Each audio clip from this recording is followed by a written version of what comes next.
కేంద్ర హోంశాఖ సహాయ మంత్రిగా బాధ్యతలు స్వీకరించిన అనంతరం బండి సంజయ్ తొలిసారి తెలంగాణలో పర్యటించనున్నారు.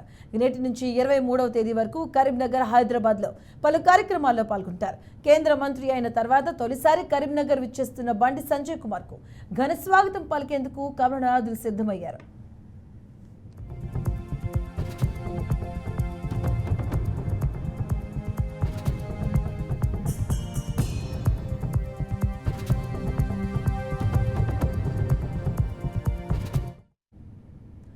వాస్తవానికి నిన్న కేంద్ర మంత్రులు కిషన్ రెడ్డి, బండి సంజయ్ కలిసి రాష్ట్రానికి రావాలని భావించారు. అయితే 19వ తేదీన సాయంత్రం కేంద్ర కేబినెట్ భేటీకి హాజరు కావాలని కిషన్ రెడ్డికి సమాచారం రావడంతో తన పర్యటన మరుసటి రోజుకు వాయిదా వేసుకున్నారు. ఇక మరోవైపు ఈ నెల 24 నుంచి పార్లమెంటు సమావేశాలున్న నేపథ్యంలో తగిన సమయం లేనందున కరీంనగర్ వెళ్లే కార్యక్రమాల్లో పాల్గొనాలని కిషన్ రెడ్డి సలహా ఇవ్వడంతో బండి సంజయ్ ఈ నెల 19 నుంచి 22 వరకు కరీంనగర్లో పర్యటించనున్నారు.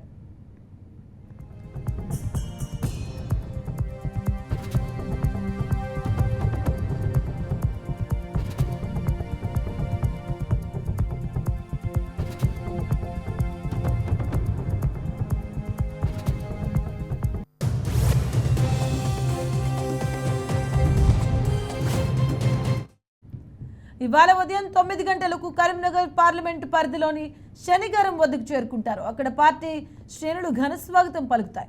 అనంతరం వారితో కలిసి కరీంనగర్ చేరుకొని నేరుగా మహాశక్తి అమ్మవారి ఆలయాన్ని దర్శించుకొని ప్రత్యేక పూజలు నిర్వహిస్తారు. అనంతరం చైతన్యపురిలోని తన నివాసానికి వెళ్లి తన మాతృమూర్తి ఆశీస్సులు తీసుకుంటారు. రైట్, ఇదే అంశానికి సంబంధించిన పూర్తి అప్డేట్స్ మా కరెస్పాండెంట్ ప్రేమ్ కుమార్ అందిస్తారు. ప్రేమ్ కుమార్.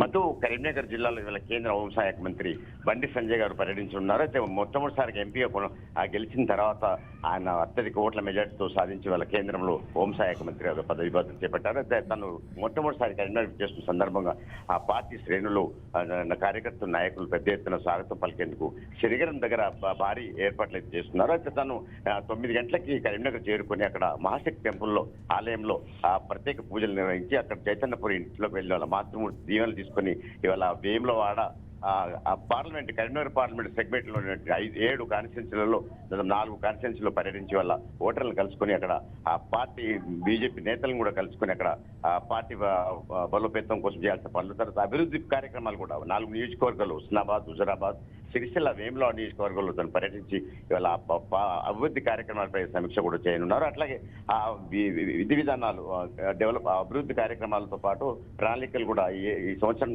అభివృద్ధి ప్రణాళికలు కూడా సమీక్షించి వల్ల కరీంనగర్ పార్లమెంట్ నియోజకవర్గ అభివృద్ధి కోసం అయితే ప్రణాళికలు రూపొందించే వాటిని సమీక్షించున్నారు. అట్లాగే తను ఆ మహాశక్తి టెంపుల్ పూజలు నిర్వహించిన అనంతరం రాయరేశ్వర స్వామి, వేములవాడ రాయరేశ్వర స్వామి ఆలయాన్ని సందర్శించి అక్కడ కూడా ఆ పూజలు నిర్వహించి అక్కడ నుండి మన కొండగట్టు పుణ్యక్షేత్రమైనటువంటి కొండగట్టు అంజన్న ఆలయాన్ని కూడా వెళ్ళి అక్కడ కూడా పూజలు నిర్వహిస్తారు. అనంతరం సిరిసిల్ల నియోజకవర్గంలో పర్యటన చేయనున్నారు. అక్కడ పార్టీ కార్యకర్తలతో పాటు అధికార యంత్రాంగంతో కూడా సమీక్ష నిర్వహించున్నారు. మాకు మొట్టమొదటిసారి వాళ్ళ కేంద్ర హోంశాఖ మంత్రి బాధ్యతలు చేపట్టిన తర్వాత బండి సంజయ్ గారికి అయితే భారీ స్వాగతం పలికేందుకైతే పెద్ద ఎత్తున బీజేపీ శ్రేణులు, కార్యకర్తలు అయితే పెద్ద ఎత్తున ఏర్పాటు చేస్తున్నారు. కరీంనగర్ నియోజకవర్గ సంబంధించి 9 గంటలకు వస్తున్నారు. తను కోసం అంటే దాదాపు పార్టీ కార్యకర్తలతో పాటు అభిమానులు కూడా పెద్ద ఎత్తున ఏర్పాటు అయితే ప్రయత్నం చేస్తున్నారు. ఈ హుస్నాబాద్, హైదరాబాద్ నియోజకవర్గంలో మాత్రం గత కొద్ది రోజులుగా అభివృద్ధి ప్రణాళికకు సంబంధించి అయితే అధికార యంత్రాంగం అయితే ప్రణాళికలు సిద్ధం చేశారు. వాటిని కూడా కూర్చొని సమీక్షించి వాళ్ళ భవిష్యత్తులో చేపట్టబోయే అభివృద్ధి కార్యక్రమాలు కూడా బండి సంజయ్ సమీక్షించారు. Madhu. Right, thank you Prem Kumar.